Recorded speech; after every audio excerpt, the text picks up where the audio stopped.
So good afternoon, everyone. My name is Kirsten Bayer. I'm with the Illinois Center for Specialized Professional Support at Illinois State University, and I will be on for technical support and facilitation today. Thank you for joining us for this preparation for PY25 MOU Narrative Budget and Negotiator Roles Workforce Wednesday webinar presented by KEB. Tanya Fry and Benton McCarthy are joining us today as your presenters. Again, if you need to multi-pin people, pinning the presenters, which is Tanya Fry and Benton, along with our interpreter, who is Cheryl Kaiser, is joining us today from Illinois State University. Please private message me, and I'm happy to allow you that function. Otherwise, I do want to just remind everyone that we are on Zoom meeting, which means that you do have the capability to unmute yourselves and turn on your cameras. However, we do ask that you refrain from doing so until we allow questions and comment time. Also, this is being recorded. And so I want to just make a disclaimer that if you do have your cameras on, please make note that your camera could potentially end up in the recording, as well as everyone on this call can see you if you do have your Zoom camera on. I just wanted to make that disclaimer again. I know it's 2025 and we've been doing this for 5 years now virtually, even longer for the Workforce Wednesday webinars, but just want to continue to reiterate to be conscious of your microphones and cameras and having those on during a presentation, especially if you are working from home. Like I said, this webinar is being recorded and will be on Illinois WorkNet, and it will also be on our website, which is illinoisworkforceacademy.com. And that this webinar will be posted on both of those websites within 48 business hours. So by Friday afternoon this week. We will also send out the presentation slides following today's webinar along with the recording. If you need anything during today's session, you can feel free to private chat me using the chat function, as well as if you have questions, again, you can type those in the chat or you can unmute yourselves when we pause for Q&A. I believe that's all the housekeeping things I have. Also, I just wanted to say that we do have closed captioning accessible as well. I'll hand it over to Tanya to get the presentation started. Thank you, Kirsten. As Kirsten said, my name is Tanya Fry, and I am a consultant with KEB who helps facilitate the implementation of WIOA activities across the state. Today's presentation is a new WIOA training specific to MOU narrative, budget, and the negotiator roles. We would like this to be as interactive as possible. The talking points are essentially pieced together by what we've gathered from years of the MOU and budget reviews. Today with me is also Benton McCarthy. Hi, everyone. Like Tanya said, I'm Benton McCarthy. I'm also a consultant with KEB, and I assist Tanya and the interagency technical assistance team with all kinds of different tasks. And one of the main ones is with the MOU and budget reviews. So I know that's going to be my main part today during the presentation. But I will let Tanya kick us off today.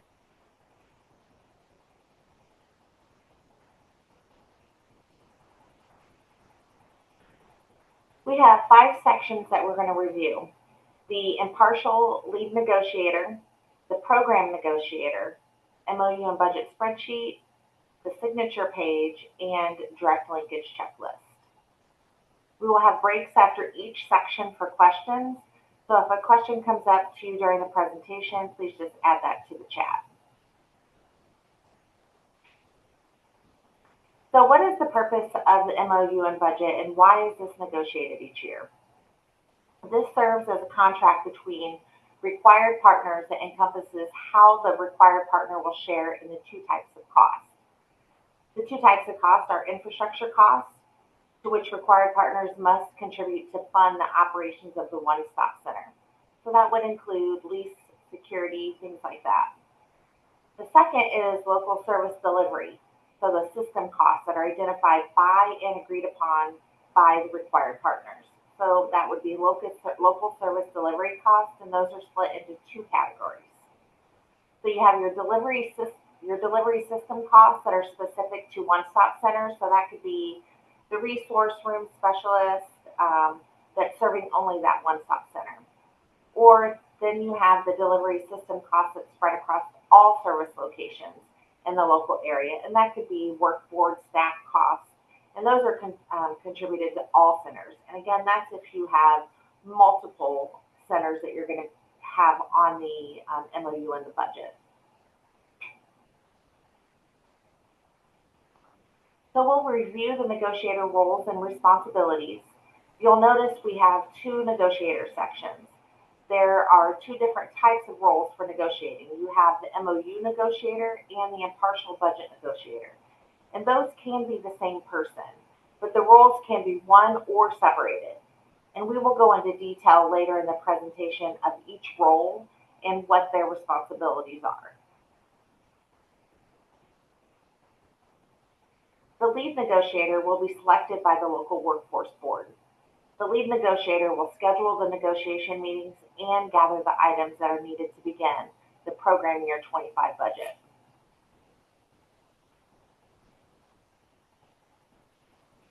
Each local area may gather different information. An example of items needed for negotiations might be a list of the required partners, as those could change year to year, contracts, which could consist of cleaning services, network, or IT, leases, and then the actual cost from the prior year, because you're going to want to know, okay, what did we pay last year to what's being presented to be paid this year. The FTEs per partner from the previous year. Those may be the same for this new program year, or they may increase or decrease, but that's something to have in your back pocket to understand what may change those costs. And FTEs would be a big part of that as well. And then, of course, the one-stop comprehensive specialized and or access centers as well, where all of those would be located. Information that you would need to gather for the one-stop center. So that would start with the lease. So you would need to know the term of the lease and then the specific costs covered in the lease. So for example, is that included with rent, the cleaning services, and or pest control? Those could be included in the lease as you see in the prior screening. If they weren't included, you may have a separate contract or form used to collect those costs. Then you would want the actual cost of the lease from the prior year to be used when comparing those proposed new costs.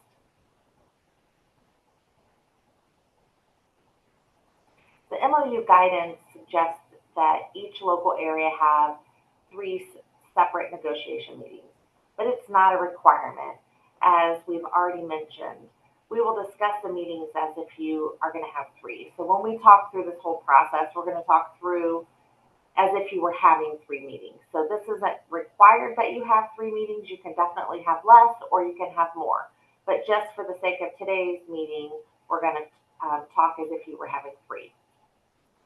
So as each local area may handle the negotiation meetings differently, while others may have less again, and some may have 3, the MOU and budget process needs to ensure that all parties to the MOU have adequate input so they agree to the shared cost. Typically, the initial meeting or first negotiation meeting will review the costs from the prior year. Some areas could be prepared to review prior year and new proposed budget for the current program year. This meeting would consist of discussing any new costs that may incur and or verify costs and FTEs.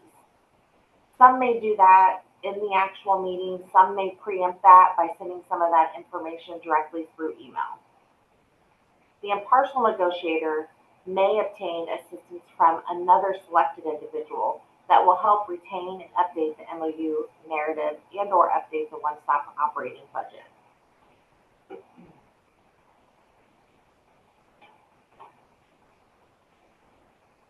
So before that second preceding negotiation meeting, the impartial lead negotiator or the individual that's responsible for the one-stop operating budget provide this to all the partners 2 weeks prior to the meeting.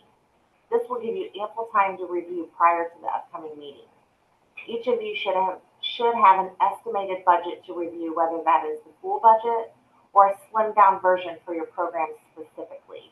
This prepares you for what to expect during that next meeting.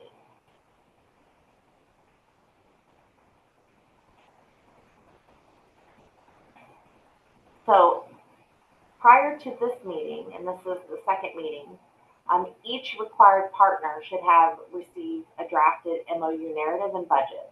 During the second negotiation meeting, the MOU narrative budget will be reviewed by all the partners. So each partner will have the ability to agree or disagree or to even negotiate any issues or concerns in that meeting. This is the most important time to voice your concerns, even if it's a question to get some clarification. That's the time to ask when everyone is in there and you can talk through those concerns you might have. So leaving this meeting, the impartial lead negotiator will consolidate those decisions into the budget and the MOU to present for the final approval during that third and final meeting.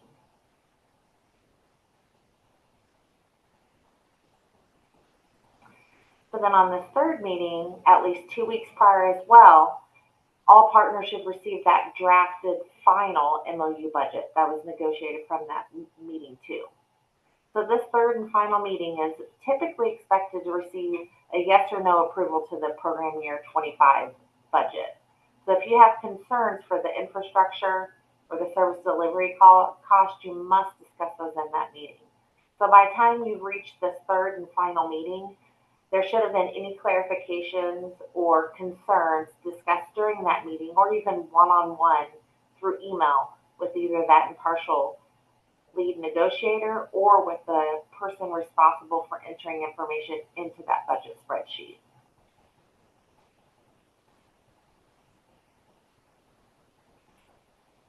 This year is that final amended year for the full cycle of the MOU budget.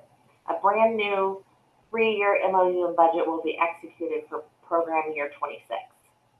So some items noted here are those that are to be turned in with the final MOU and budget. So you're going to need to have the cover page and the annual one-stop operating budget. Those are things that need to be submitted with the MOU and budget. And really what that cover page is there for is just letting everyone know these are the things that were updated this third year. That way people going out and reviewing that MOU wouldn't have to review the entire MOU to see what those differences were from the prior year. So that's everything for the impartial budget negotiator. Does anyone have any questions yet that we could address before we moved on to the program negotiator?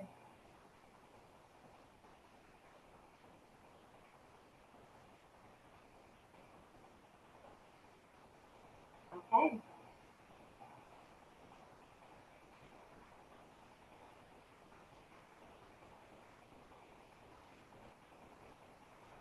So each required partner will have a designated program negotiator. That program negotiator will have the ability to make commitments on behalf of the agency. All the programs and individuals participating in developing the MOU and budget will negotiate as equals and in good faith to come to an agreement for that one stop. It's important to attend those meetings and to participate.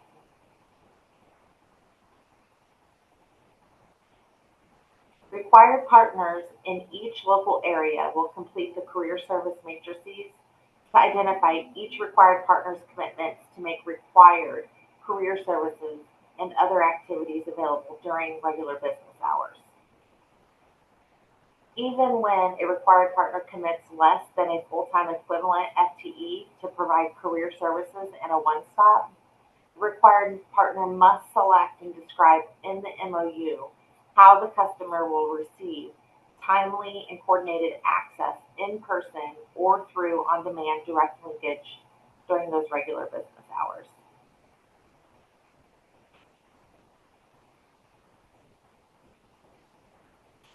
So when negotiating on behalf of your program, it's important to know how the services will be delivered. There are 3 allowable methods to deliver those services.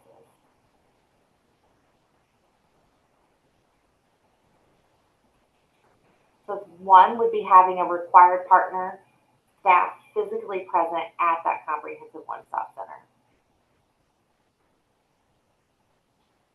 Another option would be having a staff member from a different required partner physically present at the comprehensive one-stop that is cross-trained and able to provide those services.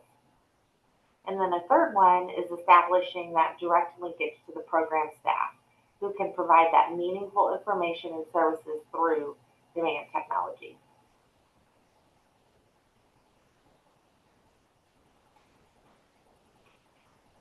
So as discussed during the impartial lead negotiator section, when you receive the draft proposed budget, it's important to know what costs are associated with your program. So those costs will show on the infrastructure and the service delivery section of the budget spreadsheet.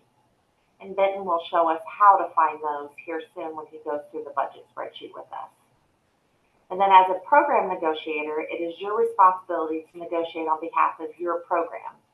You will then be able to share the approved budget numbers with your appropriate legal or liaison within the agency to collect those signatures. And of course, follow your internal procedures on how those signatures would be collected. That may vary from one program to another. Cost sharing decisions and the infrastructure funding agreement will be documented in an approved one-stop operating budget. The MOU narrative and budget narrative should have the same information. There should not be contradicting information between either one of those. And then that local MOU must be amended and signed annually by all parties.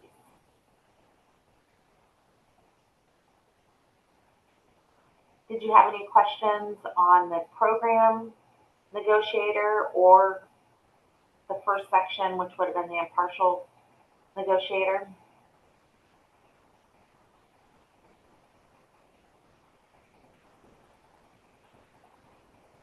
Okay, so I'm going to go ahead and turn this over to Benton so he can discuss the MOU and budget spreadsheet.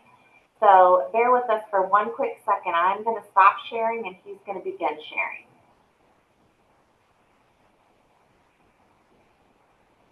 Benton, you should be able to share now. You see the slide, this next slide, the MOU and budget overview. Benton, could you get a little bit closer because we've got some hard to hear you a little bit. Yeah, let me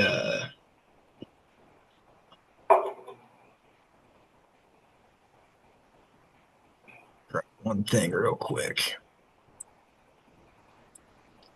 Does it sound better? Yes, a lot better. Thank you.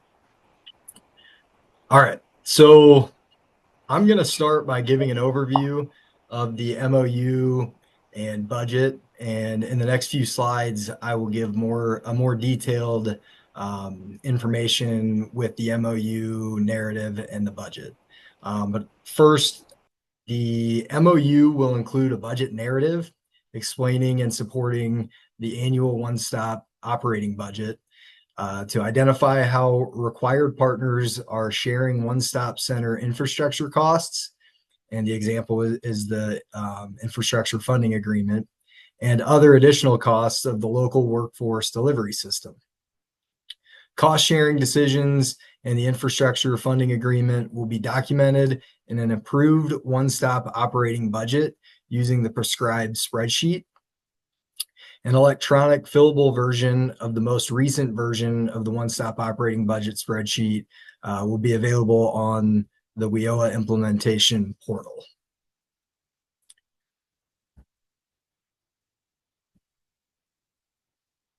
So this screenshot on the slide shows the required items for each individual program to provide in Section 7 of the MOU.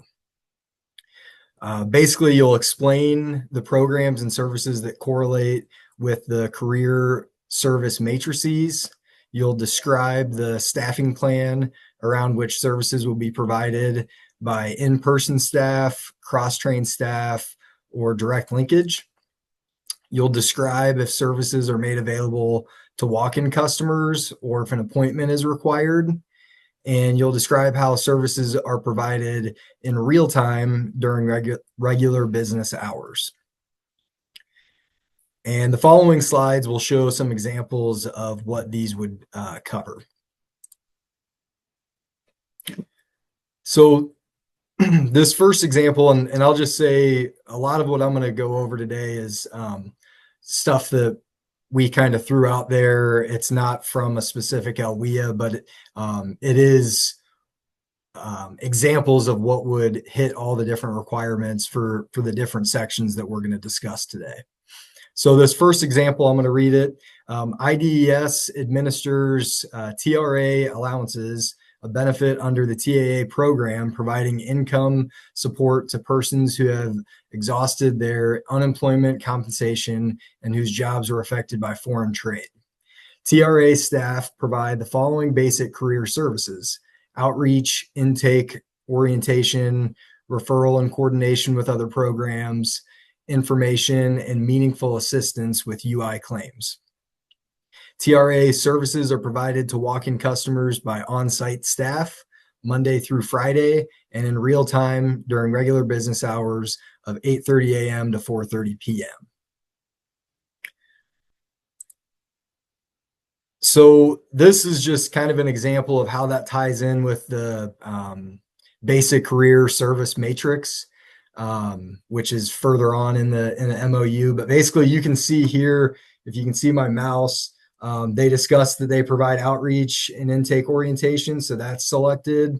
Referrals, that's selected, and then information about UI claims. So they checked all the boxes that they basically discussed in Section 7 of the MOU. This next example is the CSEP section. So again, I'm going to read it and then we'll kind of go over those requirements. So National Aging Company administers services for older adults who seek employment and training assistance, as well as civic engagement. Through this service, NAC partners with community-based nonprofit and government organizations to provide participants with training and opportunities to improve their skills and obtain self-sufficiency. CSEP staff provide the following basic career services: outreach, intake, orientation, initial skills assessment, referral, and coordination with other programs. CSEP services are provided to customers via direct linkage through a phone line. Walk-in customers can call the phone line, and Monday through Friday during regular business hours of 8:30 a.m. to 5 p.m. So this paragraph included in Section 7 specific to the CSEP program. It mentions the services that are provided, as well as basic services that match the career service matrices. They list services that are provided through direct linkage, and that there's a phone line for walk-in customers during regular business hours. So those last couple slides were specific to Section 7, but also so this slide is going to be about Section 10 of the MOU. And as you can see, some of these requirements would need individual programs to confirm what is described in the MOU accurately reflects what is happening and lists the correct programs. So an example of this would be around method of contribution, that each required partner is contributing to the cost of the one-stop operator. If your area has a partner consortium that you're a part of, then you would need to confirm that you're listed in this section as being a part of the consortium, as well as accurately describing the method of contribution.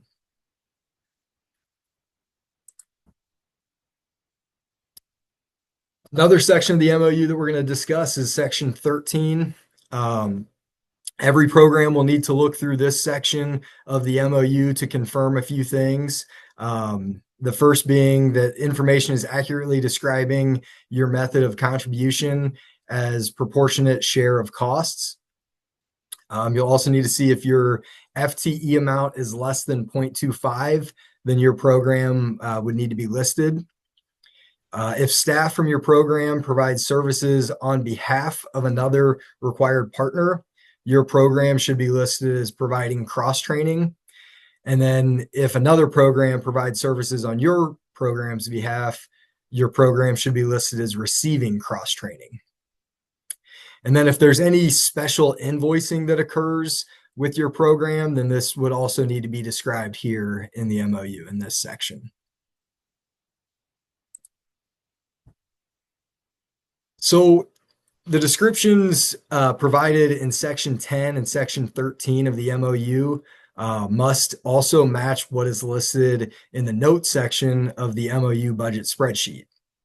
The screenshot shows some examples of what those requirements would be. And again, these are just things that we came up with to kind of meet MOU and budget requirements. So I know it's kind of small to see, but I'll go through them. So the notes, the first item in the notes section of the budget spreadsheet is notes on cost allocation method, if not FTE. The response, FTE allocation method is used. The next one, notes on partner responsibility for payment or the payee. Each partner's method of contribution is cash. 0.25 FTEs for CSEP is split evenly between NAC and Illinois Aging. And then 0.25 for Perkins is shared between Southern Community College at 75% and Southwest Community College at 25%. The next item, notes on the one-stop operator. Southwest Community College was awarded the one-stop operator contract for WIOA 8. This contract is from July 1st, 24 through June 30th, 2027. And then the next one, notes on non-cash or third-party contributions. Well, this WIOA, they didn't have that, so they put NA, all our cash payments.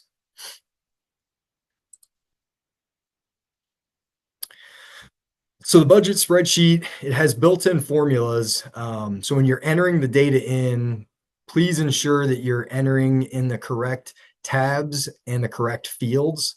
You don't want to put anything over a formula because then that's going to affect the rest of the budget spreadsheet. FTE amounts are entered in the C FTEs Center 1 tab, which will then automatically update throughout the rest of the budget spreadsheet.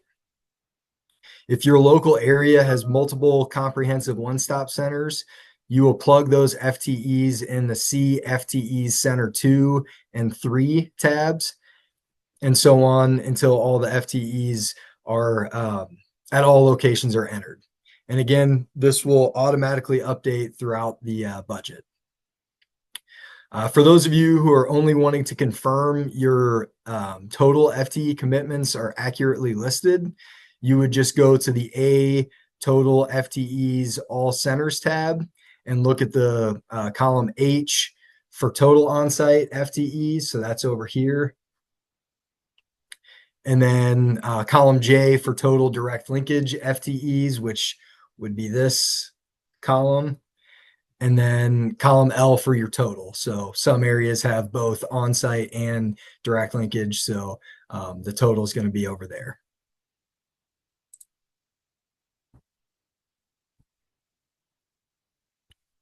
All right. So what I'm going to do now is I'm going to pull up a budget that Tanya and I created where we threw in FTE amounts and fictitious numbers, but basically as an example to show you guys how this would work when you actually go in to complete the budget, or if you're just needing to get FTE amounts or your total costs, how you can do that. So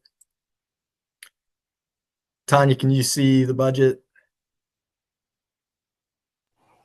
Yes. Okay, perfect. Sorry to put you on the spot there. No.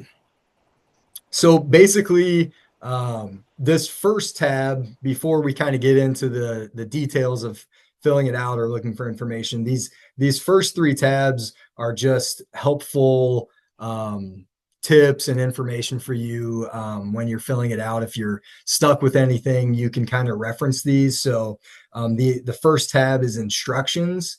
You can kind of go through and see, here's some help with the all centers tab, the OSO, all centers, and so on throughout any of the tabs that you would need to enter any kind of information in. You can reference this if you're unsure about anything. This instructions tab is there as a guide. The next tab is infrastructure cost definitions. And essentially this is just the left side of the screen has some different terms and the right side of the screen has definitions. So if you're unsure of any of these terms in the budget when you're going to complete it, you can reference this to see what that actually means. So another just helpful piece of information. And then the system cost definition, same as the last tab, but this is specific to the system costs. So on the left, it has the different cost types. And then on the right here, it has some examples or definitions of those costs. So again, those three tabs are just meant to help you guys whenever you're completing the budget. If you're stuck, you can reference these. So before I go into completing the budget, I'm going to first, just for the people that only want to see their FTEs or they only want to confirm what they owe, I'm going to go over that first. So this first tab right here, the A total FTEs all centers, if you go here, you'll be able to see whichever program you're a part of. I know we talked about it a few slides ago, but the on-site total is right here, this H column. And then the direct linkage total is the J column. And then the total FTEs is over here, adding the two. But yeah, if you're with CSEP and you're just wanting to make sure that we've got 0.25 and we're listed as direct linkage, this is where you would go for that. You would see you don't have any on-site FTEs and it's accurately listed here in the budget. Or if you see that your amount isn't right, if you're TANF and you're supposed to have 0.5 and you've got 0.25, this is where you could see, and then you would want to talk to the negotiator to get that corrected. So then if you're wanting to just see the costs, you'll go over here to this B total shared costs all centers tab. It's the one right next to it. And I'm going to get into a lot more details here in a few minutes, but the budget is broken down by section. So this first part is the shared infrastructure costs. And then it's got the totals down here. So if you're with CSBG, for example, and you want to see just your shared infrastructure costs, it's going to be down here at the bottom. It's going to be your total. So this next section is the shared delivery costs. Again, CSBG, if they're just wanting to see what they're paying, but they want to see it broken down by section, they owed $8,000 in the first section and then $5,000 here in the second section. And then the third section is the total shared one-stop delivery costs that are not, these are not charged to the specific center. So this is only in the all centers tab. You're not going to see this section if you click on the individual tabs, but these are going to be costs like costs related to board functions. So salaries, staffing, benefits, other things like that. Same process. CSBG, as you scroll down, you can see your total for this section is 1,700. So you can see it broken down by section, or if you don't need to see that, you just want to see the total amount, come down here to the bottom. Again, you've highlighted, if you're with CSBG, you can see that total you would owe 14,000. You can see that right here. And again, from the example earlier, this LWIA is 100% cash. So you can see from this row that everybody's paying cash. So your amount that you would owe is going to be 14,778. So those first two tabs, if all you're needing to see is total FTEs or costs that you're going to owe, that's where you're going to go for this. Now, the next few minutes, I'm going to go into actually completing the budget spreadsheet. And you're not going to really utilize these first two tabs as much. You're going to utilize the next few tabs as I scroll over. So I know there's a few OEAs that have multiple AJCs, but this specific example just has the one. So we're not going to go into FT, or we're not going to go into Center 2, 3, and so on. All of their information is going to be just in the Center 1 tab. So the first thing, if you go to the CFTE Center 1, this is going to be where you're going to actually, when you're completing this, you're going to input those FTE amounts. And as we've mentioned earlier, you don't want to plug anything in where there's a formula already built into the spreadsheet, because that's going to throw the rest of the spreadsheet off if you're deleting formulas and manually plugging information in. So over here, if you're plugging in your on-site FTE amounts, you can see this tab right here. The 4 is listed. There's no formula. But if you click over here in the H column, there is a formula built in. So you don't want to plug your total on-site FTEs in this column H. You're going to plug it all in the column C, because there's no formulas, but it's going to pull all of this information in from the next few columns and put that total amount over here in H. And then same thing with direct linkage. If you have direct linkage in your area and you're plugging in those amounts, none of these in column J have formulas. So you're just going to go ahead and plug those in right there. So you can see here, there's a few areas that we enter that in. And then the total, again, there's formulas. So you don't want to put your total FTEs. You don't want to type that in, because that's going to throw off the rest of the spreadsheet. So CFTE Center 1, and it's column C and column J. Those are really the only two that you're plugging any kind of FTE amounts in, because then once you plug that in, it's going to automatically send all those FTE amounts over here in the next tab, the D Shared Cost Center 1 tab. All those FTE amounts that you just entered in are going to get plugged into all these different sections of this tab. So if you're sticking with these two columns, it just saved you a lot of manual entries and manual formulas, because it's going to automatically do that for you. So moving on from the FTEs and moving into the costs, it's the same concept. You don't want to plug anything in where there's a formula on this tab either. So you can see the individual costs here. As you click on all these different tabs here in white, there's formulas already built in.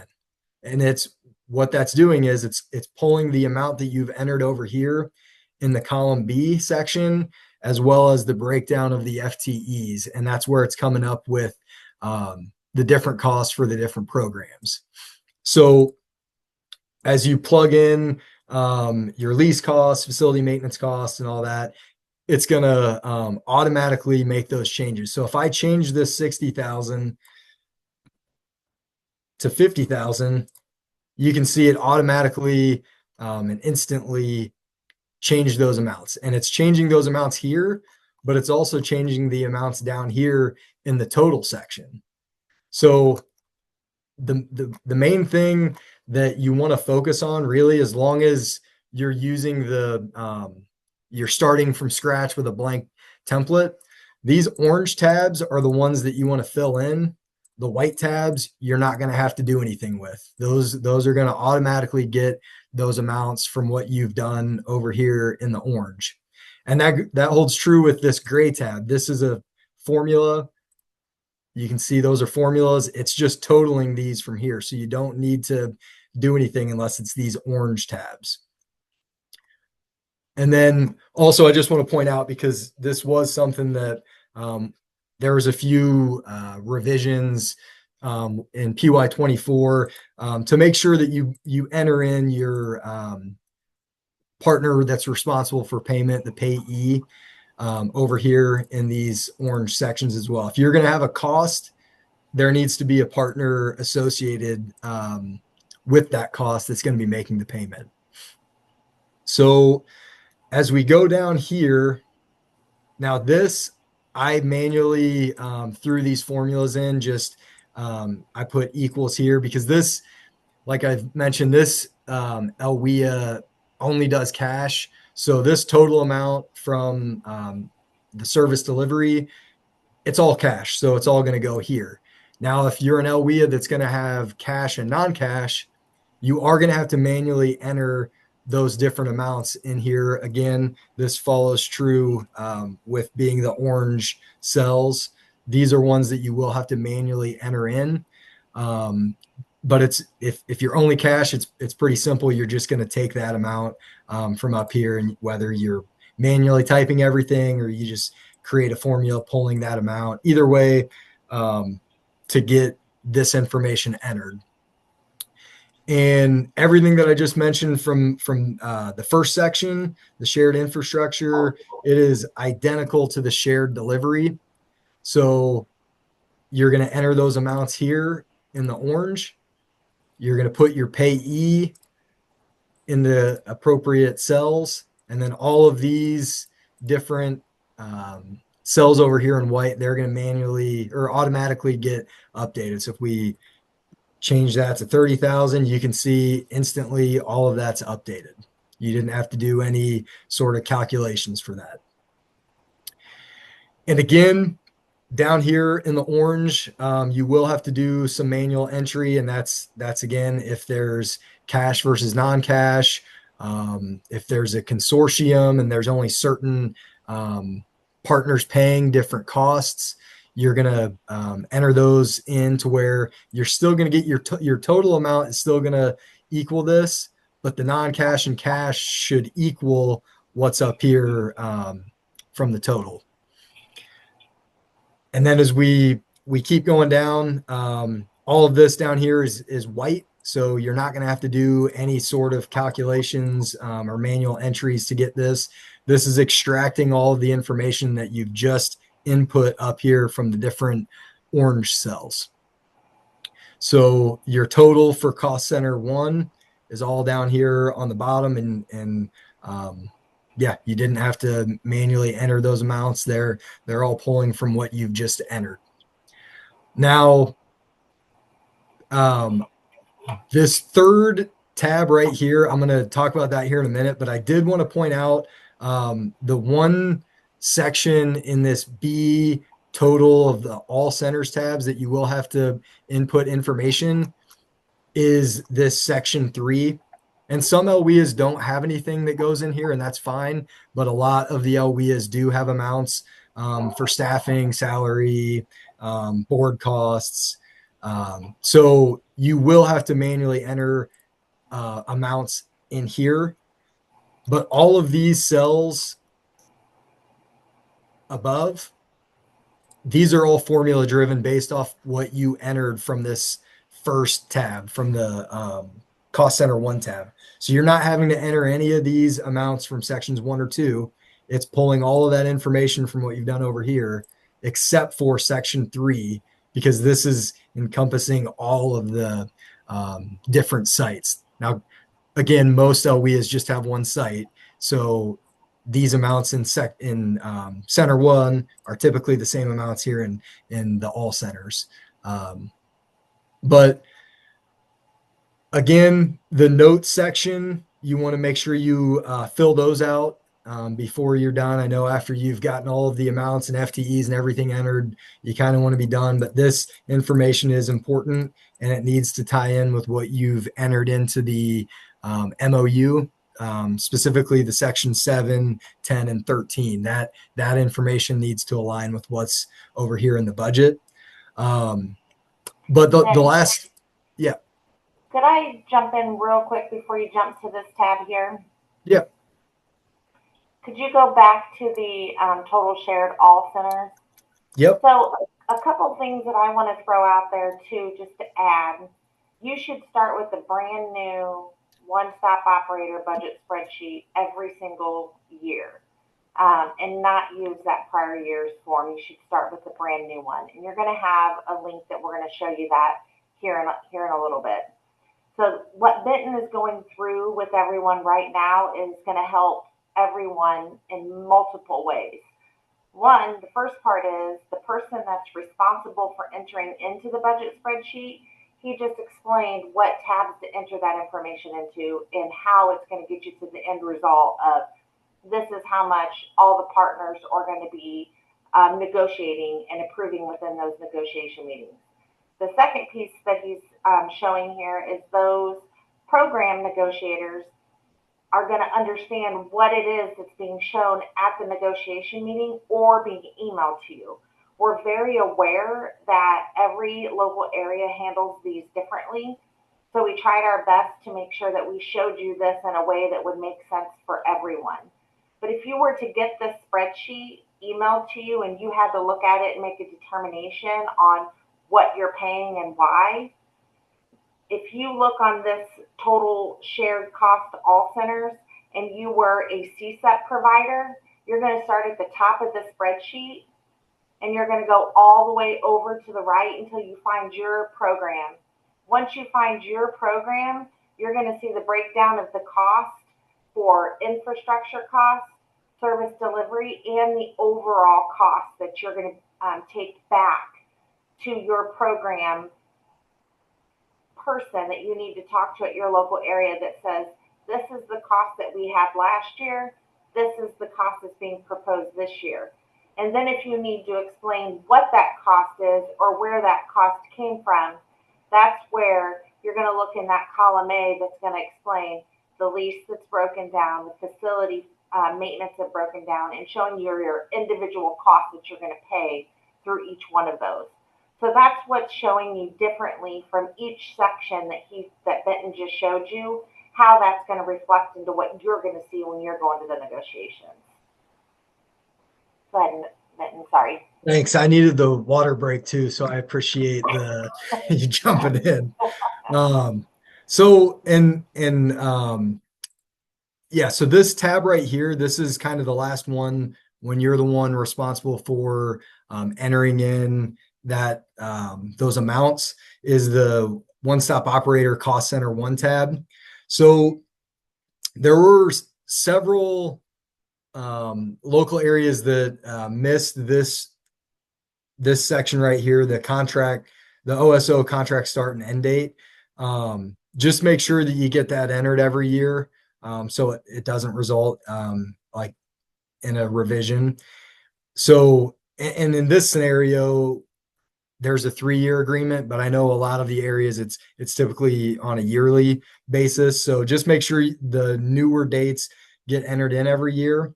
But this tab right here, there's a few cells that you'll have to manually enter, but again, this is formula driven. So this is a 3-year amount. We're saying that it's at $75,000 for total. So per year, $25,000. So we've entered in those two amounts right here.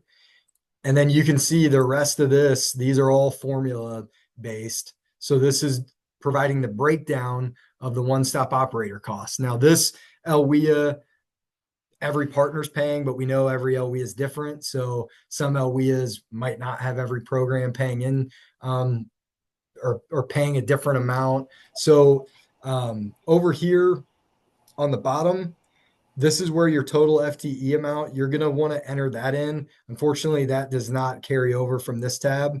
But if you go to the center one tab and you see, okay, we got 13 and a half total FTEs.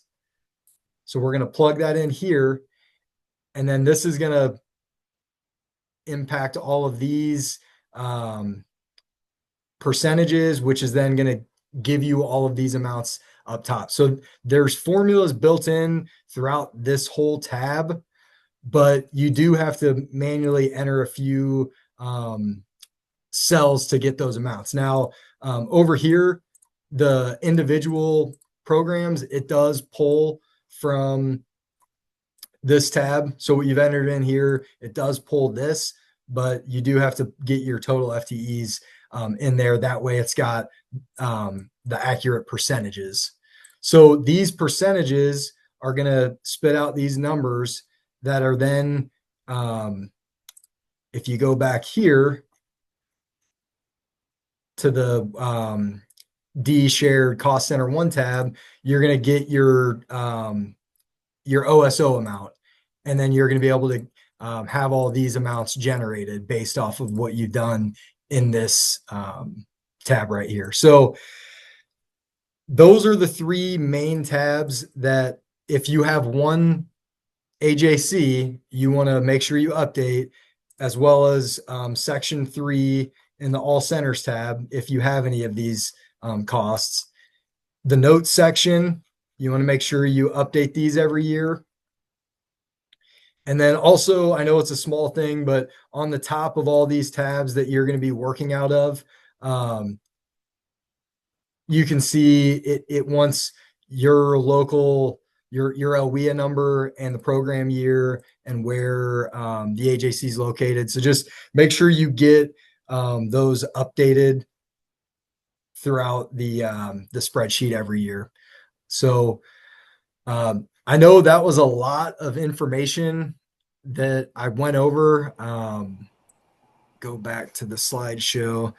Does anybody have any questions? We have some questions in the chat. Okay. So I'm going to go ahead and read them for you because I've read them as you were giving the presentation. So the first question came from LaDonna, and this isn't specific to the budget spreadsheet. But the question is going to be, if a local workforce area does not have a TAA grant, nor has any TAA customers, is it correct that the TAA and TRA program should be 0.0 since no program services offered? I know there needs to be a locally approved waiver, just wanted to make sure it's both TAA and TRA programs. So to answer your question, when I can see, it's a very good question, first off. The technical assistance team had only sent the letter out to everyone for TAA, and that was basically letting everyone know that yes, if you do not have an active grant there, you can submit a waiver for 0 FTEs, and that would go through and be approved. But if there was to be an incident that happened and you did receive a grant in the middle of the year, then you would need to follow that amendment process. Well, TAA is an umbrella basically for TRA, so it does make sense that if you didn't have one, that you wouldn't have the other as well. But because the memo that went out directly from the technical assistance team only reflected TAA and did not say anything about TRA in there, which TRA, for those of you that are not familiar with it, means Trade Readjustment Allowance. TAA is Trade Adjustment Assistance. So we would need to take that to the TA team, and we have a meeting this week and discuss that with them before we could give that blanket. Yes, those two are one of the same, and you could, yes, submit a waiver for both of those, only because the letter went out strictly just for TAA. So I know that was a long-winded answer to say, no, not at this time. But I wanted to explain why and what we were going to do with that question. Then there was a second, there's 3 questions, Benton. The second question came from Jake, and he said, if partners indicate that no changes have occurred within their respective parts of Section 7 from last year's MOU, then we wouldn't make any changes to this section. Is that correct? Did you want me to answer that? Yeah, so if there's no changes in terms of everybody's still direct linkage that was direct linkage the previous year, all the on-site's the same, the out, like if everything stays the same, then the MOU definitely you can leave that section the same. But for the budget, I would imagine there's going to be updates in the different costs. So I know Section 7 is kind of tied in a little bit with the budget in terms of on-site versus direct linkage, where you plug those FTEs. So I would just say make sure that when you're filling out the budget, to have the MOU up to make sure that you've got the appropriate on-site versus direct linkage in that sense. But yeah, if there's absolutely no changes, then in the MOU, you wouldn't need to update anything with that section. Now, I know there's a lot of findings for PY23 references and PY23 dates, but that section 7 specifically, there's not really anything date wise. That's more what is each program doing, what are the hours of operation, on-site direct linkage, phone line, that kind of stuff. So I don't know if Tanya, you had anything else you wanted to. No, I didn't have anything additionally to add. Okay. So then the next question are, and hopefully, Jake, that answered your question. The next one came from Matt. He said, are all the forms and spreadsheets currently on the portal up to date, or will there probably be changes in the coming weeks? So that's the question for the WIOA resource page. Yeah, we've got the updated forms out there. So there hasn't been any changes to the budget as long as I've been at KEB. And I know there's 2 MOUs ago, there were some new sections added, but there were no new sections or requirements added for this final year of this MOU cycle. So yeah, those forms are out there and ready to be utilized. There were some forms that were updated this year, but they weren't anything more than just the year. So everything for program year 25 is out on the portal and updated and ready. Yep. And since we're talking about the portal, I just want to let everyone know here, because I'm sure a lot of the people from this call were potentially on like the MOU guidance call. So I've been working with the TA team to get some of that WIOA contact list that's out there on the portal updated. And I know there's still more names and numbers that need changed, but I am going to be reaching out to the local areas just to make sure that we're not missing anything from that standpoint. And then once I get all of the updated information, we'll hopefully get that WIOA contact list updated in the next couple weeks, so that way it can be utilized throughout the negotiation process. There's not any more questions in the chat button. Okay. So, the next piece that we're going to talk about, and it's very brief compared to the budget section, but the MOU signature page, just wanted to point a few things out. So I know it's not the best screenshot, but this is an example of the MOU signature page, and it needs signed by each partner or program. When completing the signature page, make sure that signatures are legible and scanned in documents are dark enough to ensure legibility. And then stamped signatures are accompanied by the full name and title affixing the stamp signature. And acronyms in the required programs or agency are prohibited on all signature pages. If submitting an electronic signature, please check the box, which if you can see my mouse right here, to affirm that you followed the comptroller's office guidelines and you've filled out the SCO 470 form. As a negotiator for the program that you're negotiating for, you'll sign the bottom section. So this part right here. And you're signing saying that you negotiated on behalf of said program. You still need to follow all of the signature guidelines, but and you would still need to gather the signature of the program person that is authorized to sign on behalf of the program financially. So that's kind of really all we wanted to talk about with the signature pages. I know we've talked about it a lot on these WIOA webinars, but does anybody have any questions about the signature page?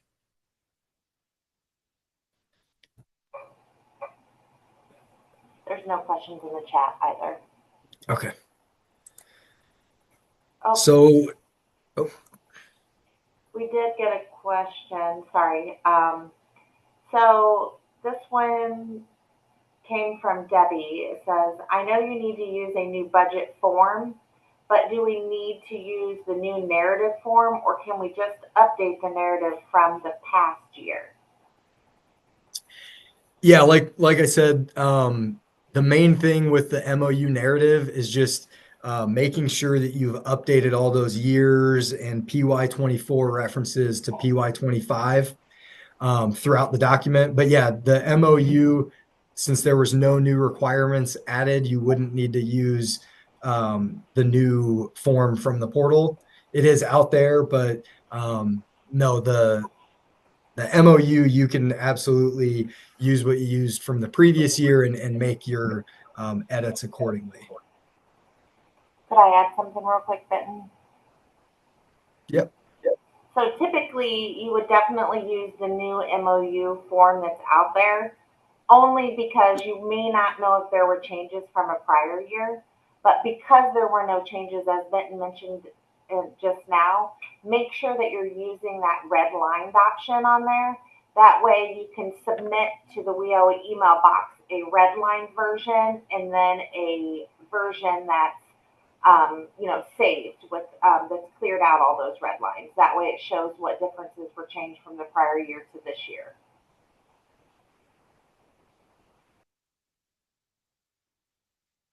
Okay.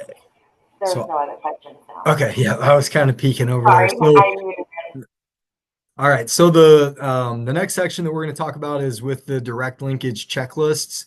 So the same as PY24, the direct linkage checklists are required to be turned in with the MOU for PY25.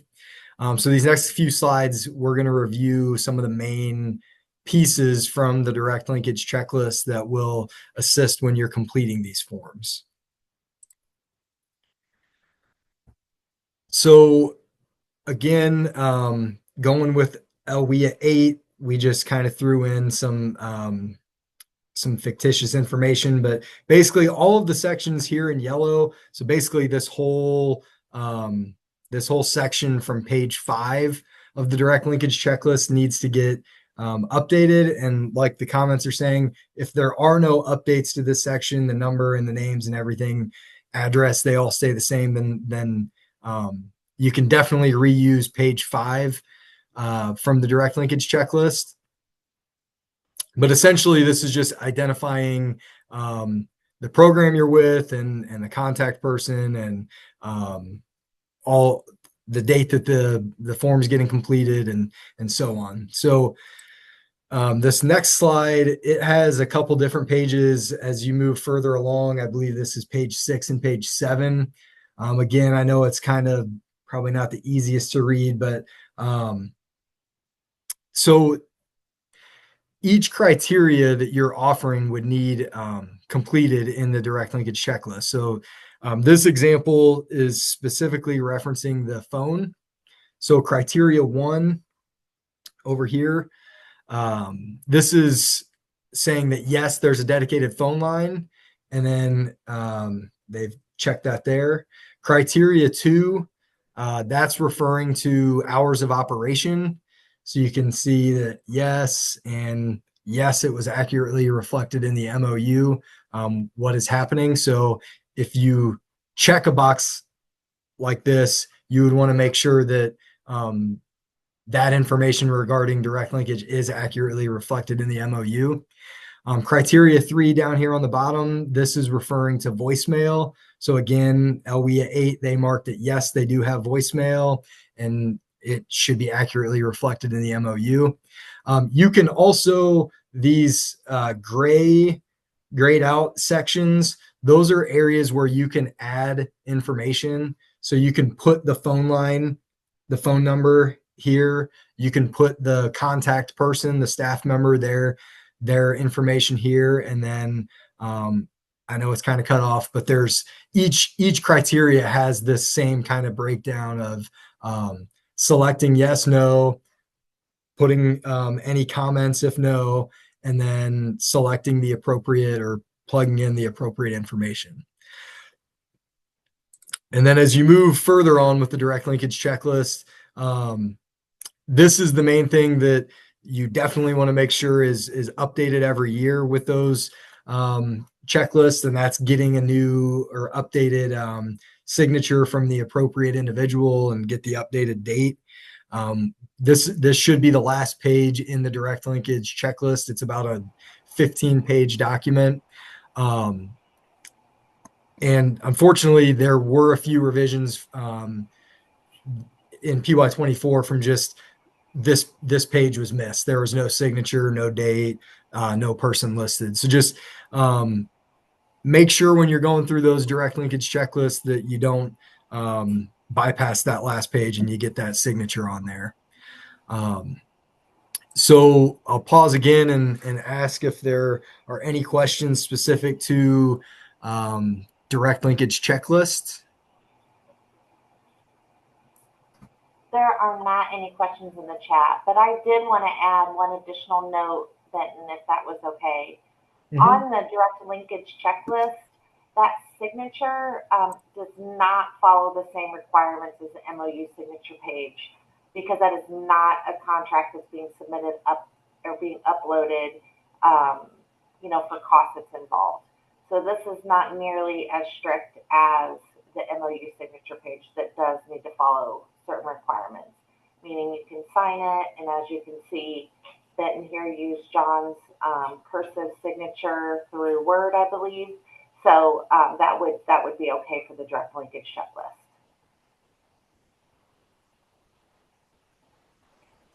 I don't see. Okay, here is a question from LaDonna Benton. I may have missed it earlier. What is direct linkage definition? Can one-stop referral system be direct linkage?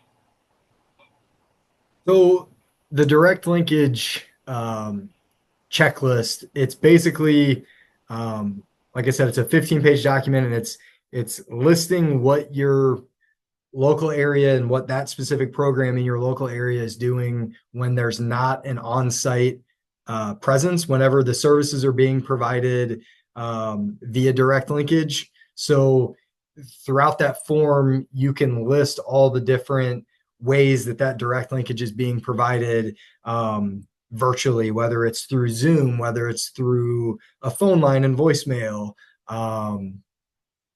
There's a lot of different methods that the services can be provided virtually or not specifically on site. So that's what the reasoning for that direct linkage checklist is for, is just to make sure that you're providing how those services are being provided. And I'm going to go back a couple slides.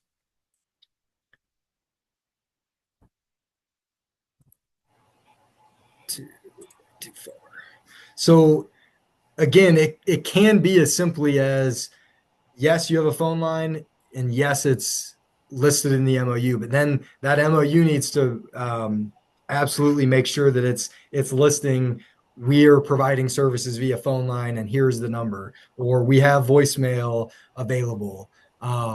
So that's kind of how the direct linkage checklist ties in with the MOU, is just making sure that those, whether you have 2 programs providing direct linkage or 10 programs providing direct linkage, you have to have a direct linkage checklist for each of those programs where the service are being provided not on site. So I know there's probably a formal definition, but that's how I would describe what these direct linkage checklists are about. Tanya, I don't know if you have anything. I'll add just one thing because there was a second question: can one-stop referral systems be direct linkage? So if you think about direct linkage in a way as it's a way to connect that job seeker or that person, that participant that's walking in with a program staff at that center. So that can be done through phone or that can be done through a real-time web-based communication. So meaning if somebody comes into the one-stop center and there is that program is not on site and one program is providing a referral to the other program, and that's going to end up being a direct linkage, which means it's going to be, say, via phone. So there's a phone number that's going to be provided and they're going to connect that way. Or if they're going to connect through a website or through a Zoom call, then it could be part of a one-stop referral system. But I wouldn't say that the referral system, even that referral checklist, and I don't know if that was what you were referring to, it is not, I don't think there's direct linkage on that referral checklist. But the direct linkage definition is, as Benton stated, it's just that form that if that program is not going to be on site, how are they going to provide those services? And if they're not going to do it physically within that location, then that direct linkage form needs to explain how they're going to provide that service. And then to follow that up, it needs to be written in the MOU on how they're doing it, and then that's how it actually should be getting done at that one-stop center. So this is LaDonna, and I have a follow-up question, if that's okay? Yes. Instead of typing. Obviously, I'm not new to the MOU process, but I just thought, so our referral system is we're sitting down with a job seeker. Let's just say they want adult education services and they're not on site. And so we would, put in a referral system. So it's an online Google form, Jot form, not Google form. And then saying John Smith wants services, gets his contact information, and we send it to adult ed who they have identified as who the contact is to get the email. They get an email and then they contact John about adult ed services. So would that be direct linkage? Yes. If adult education is not on site to provide those services and it's being done via phone or they're going to a different site or whichever that is, it would just need to have a direct linkage checklist. That's how it's being provided. So because that, from my understanding, was never considered direct. I mean, yes, it was direct linkage, but we couldn't use web-based stuff like that. It had to be phone or Zoom or anything like that. It wasn't like we couldn't do a referral form in prior years. So I was just trying to understand that. Right. And so is adult ed on site at your location? So are they always been direct linkage? Or, well, let me ask you. It's always been direct linkage. Okay. And so when it's written in the MOU, how is it written as that they're providing those services? Well, we couldn't say web-based services or using our referral system. We would have to say we would have to call them. So our career planner would have to call them and then also do the web-based form because they really want the adult services wants the web-based form and they don't want the phone call because that's their process for services. But because we were told they couldn't do the web-based form, we had to have a phone call. My career planners are doing double duty. Let me ask the question another way just so I can get a little more clarification. So when you're adding... So my MOU states they call people, but in reality, we do both. So what does it state on the budget FTE tab? Are they marked as 0.25? They're a 0.25 on the FTE, and they're off-site as direct linkage. Okay. So so just to ask another question so I can make sure I'm answering it right. So this past year, the program year 24, was there a direct linkage form that was submitted for adult education for your local area? There was. Okay. There was. And what did you mark it as? Phone number. As a phone number? Okay. But I was just wondering if that was like clarification on the direct linkage definition, because if I can use the referral system, that is the preferred method of all our providers, because that's what we have set up within our one-stop system. Yeah, I think it's not necessarily using the referral system as much as it would be. So on that direct linkage, it's really more so, is it going to be by phone? Is it going to be through Zoom? It's the most important piece of it is how is that participant that's coming in getting in contact with that adult education, and they're not lost through, they're not just giving a form and being sent on their way, and then there's no connection later on. So it's just building in that connection. And that's where the direct linkage form came in, is saying, okay, so how are you doing it? And then it would need to show that. So you're doing it through a, it's more so as a, so earlier when Benton was going through, or actually it was my section, when I was talking about the ways that the program would actually be giving the services, which would be physically giving the services.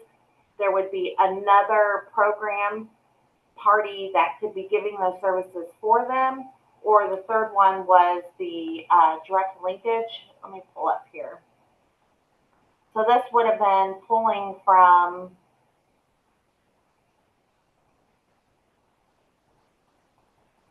so the allowable methods, Benton, which this is going to be on slide 19.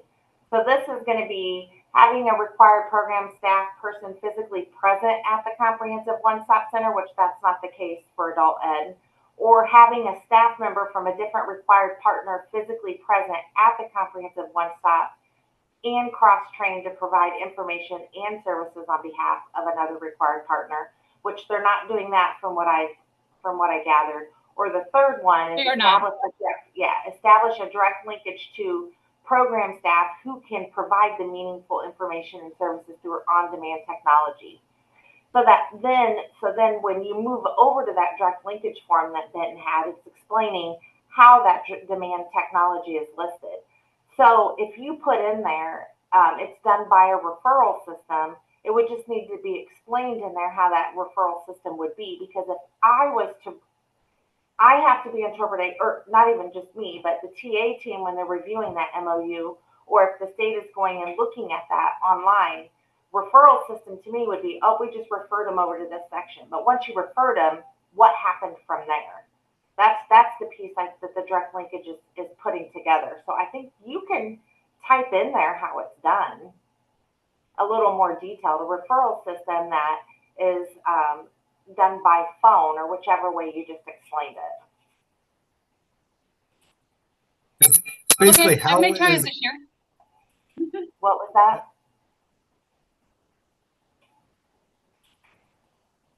Just going to say, basically, the direct linkage method is how, for this specific example, how is adult ed communicating with those customers, like after that referral system has been utilized and they know they need to contact and work with the individual? Like, what's the method? Is it a Zoom meeting? Is it phone? How are they doing that? How are they providing those services once they're aware, like beyond the referral system? So then the depending on the provider, they either contact them via email or via phone. And that's what the direct linkage would be. And that's where you could say put that, hey, we got your referral. You're interested in our services. We'd love to talk to you more about it. Sometimes they do it via email. Sometimes they do it via phone, depending on the provider, the partner. So and basically, and how that customer wants to be contacted, because we do ask, how do you want to be contacted in the future? Like, do you want an email about it, or you know what I'm saying? And that's where you can put all those different ways that they do that communication in section 7 of the MOU, and then in that direct linkage checklist. Okay, because that's new guidance than what I've ever had in the past. It just can't be set as a referral, and it shouldn't be any different than how it's been done in the past. The direct linkage options hasn't changed, except maybe technology has gotten better. I mean, that's the only piece that's happened.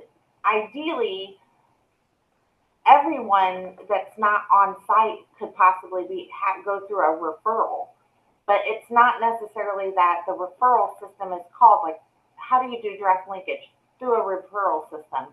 But then, okay, so if you're doing it through a referral system, then how are they connecting? Because you still have to explain how you're connecting. Yeah, so like we get referrals all the time from our DHS TANF people, from our Wagner Pizer, from, our vets, to our Workforce Services Title I side, and we follow up with every single one about our services, our workshops that are coming up, our training services, and and let them know that what's available. And the guidance specifically says through the direct linkage that you're able to reach back out to that customer within 24 to 48 hours. So like if they are given a phone number and they call and they leave a voicemail, someone should be reaching back out to them in 24 to 48 hours. There just has to be a way that it's showing that they're not being lost in the shuffle. That's where the direct linkage comes from. All right, thank you. You're welcome.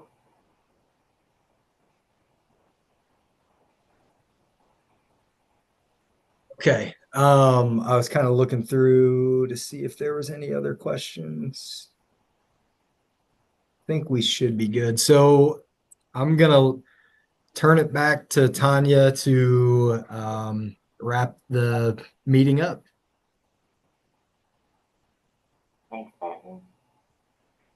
So finally, we wanted to provide you the reminders of all these important dates that are regarding the MOU guidance and for the budget negotiations. So a couple of these were already passed. So we're into the next one, which is going to be April 15th.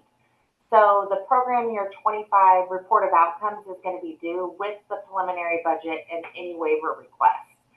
So now, even though those MOU and budgets are not required to be submitted until May 30th, they still need to be submitted with the report of outcomes saying that you do feel that there's going to be an agreement, or most importantly, if you feel like there's not going to be an agreement. That way, if there's needed any help from the state team, then the state team can step in and help. So that next one is going to be April 15th. And then again, those MOU and budgets are due May 30th along with signatures. And then the final piece is October 25th. The LW is after the TA team has provided feedback and any changes or revisions that may be submitted out to the local areas. Those are expected to be back by October of 2025. And then all of those forms will be uploaded onto the portal by November of 2025. And sorry about that, it's not, the plans have already been done. That should say MOUs and budgets. So, and then at the bottom of this page here, the link to the WIOA implementation documents and updates is at the bottom of this page. And that's where we were talking that you'll find the, PY25 MOU, if there's any new things to the budget or any other forms that have to do with PY25 are all going to be out here on this page, including any kind of templates, the signature pages, handbooks that you may need to use. And then again, please utilize the templates on this page as they're updated from year to year. And then on our next page here is both Benton and I's information. So you can contact us at KEB by this number here, or you can email us individually or together by this email here on the screen. Did anybody have any additional questions? It looks like there was one that said that they've not looked, but is there anything in the MOU narrative that references DEI that we need to change? I'm not able to answer that question at this time, but I can say that there have been conversations with the state team around this, and it is going to be talked about at the next TA team, anything that may be affected by that. But at this time, nothing's been changed, and nothing is in the near future to be changed right now. But it is going to be discussed in our Thursday meeting.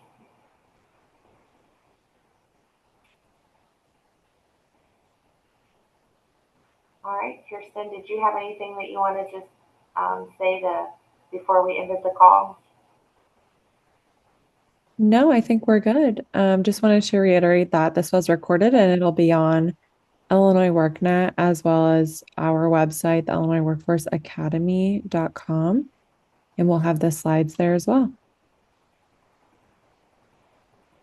All right, I'll go ahead and close us out. Thank you so much, everyone. Have a great afternoon.